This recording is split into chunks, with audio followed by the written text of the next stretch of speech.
Okay, so here's how I solved the vibrating headlamp LED replacement here. You can see it's in there pretty snug.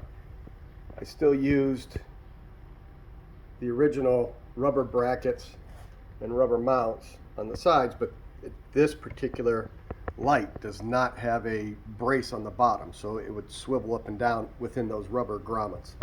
So I wedged a piece of foam underneath the headlight, which then that gave it somewhere to vibrate, and then I also used some wire ties to pull to pivot it back down to hold it into place so it wouldn't bounce around. So it does have some flex, some movement, but it's not rigidly mounted so that way you don't break the plastic, because the plastic on the sides of this is pretty thin.